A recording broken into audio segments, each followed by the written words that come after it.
Last week I uploaded the first impressions episode about the Voigtlander Color Skopar 28, and this week it's time for the 50.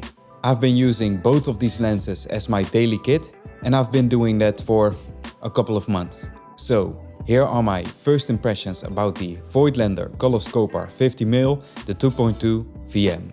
Welcome to another episode of Let's Talk It Over. For those who haven't seen the previous episode, here is why I chose this setup over the 35mm focal length that I've been using for years. I felt like the 35mm was a little bit too close. I noticed that over the last year maybe, I came a lot closer to my subjects and therefore tended to lean back a lot. So a 28 felt more in place. But of course, not everything will work with a 28, therefore I decided to pair it up with a 50. 35 would be a little bit too less of a difference in my opinion. By the way, both of these episodes are not sponsored by Voigtlander. I bought both of these lenses with my own money. Let's first check out how this lens looks and how it feels, and after that we can see some work that I've shot with the 50mm.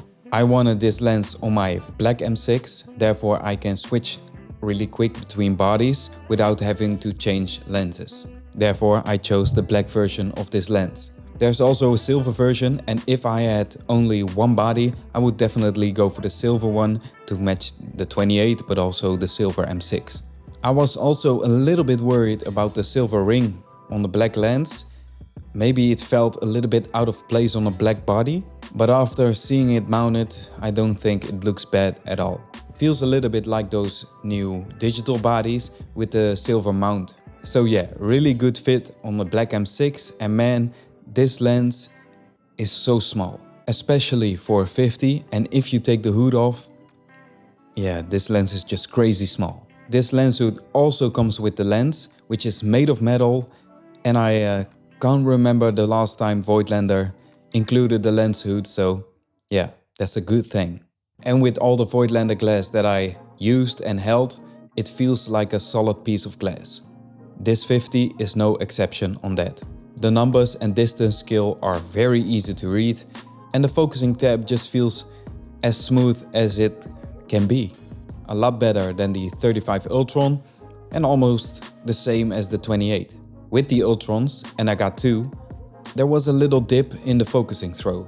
This went away in just a couple of weeks, but these new lenses or the Color Skopar lenses didn't have that at all. They felt great at the start and still do after a couple of months of extensive use. So I don't think they'll give up in the next couple of years. And that's really it about how it looks and how it feels, but more importantly, how does it shoot? I had to get used to the smaller frame lines on the M6, but after a couple of weeks I got used to it and it feels right now. So let's get into some of the photos that I've shot over the last couple of months. But what's the first thing that you do when you get a new piece of glass? Of course, take a shot in the mirror. I just love the compression and the depth of field that this lens creates. I really miss the classic 50 look, and I'm glad that I have it in my kit right now. I'm going to show a couple of shots from an event that I photographed in November of last year. It's called Full Color in a Circle, and we did this show for a whole month. So it was really the perfect place to test out this lens. I always shot this event on a 35mm, but I wanted to come a little bit closer and isolate the subjects from the scene. So the 50 was a perfect choice for this, definitely when you pair it up with a 28. I was all the way back in the venue when I took this shot, and I got exactly what I wanted from it.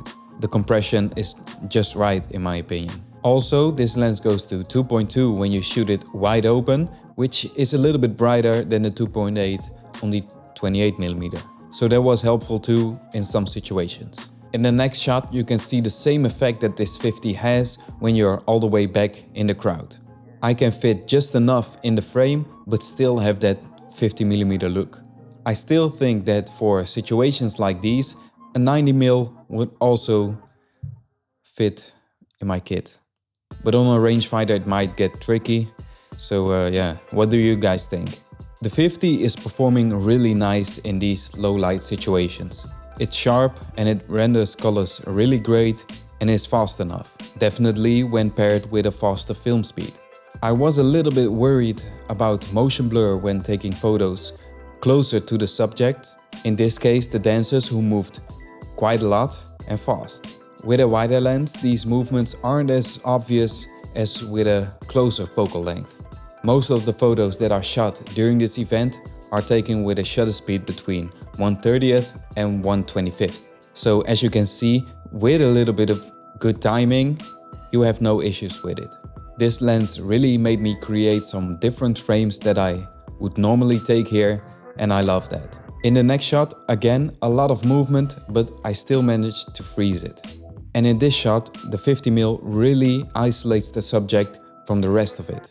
And that is, one of the biggest reasons why I carry this lens around. By the way, don't forget to subscribe to the channel because you don't want to miss out on this episode where I take you with me on this event. The next frames were taken when the family got together to celebrate my own, but also my father's birthday. Took a couple of shots with the 50mm, and I think those turned out great, but I also think that they show a lot about what this lens is capable of.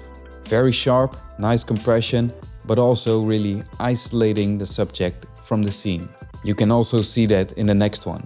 Also, I do really think that the colors from both the Color Skopar lenses look really good. They also match really good and render just like I want them to.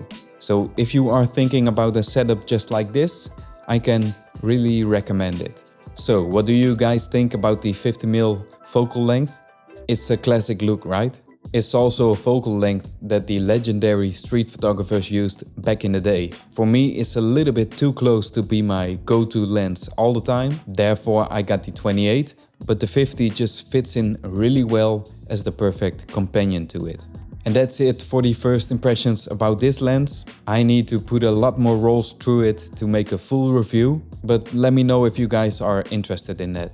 For now, thanks for watching and I'll see you next week. Peace!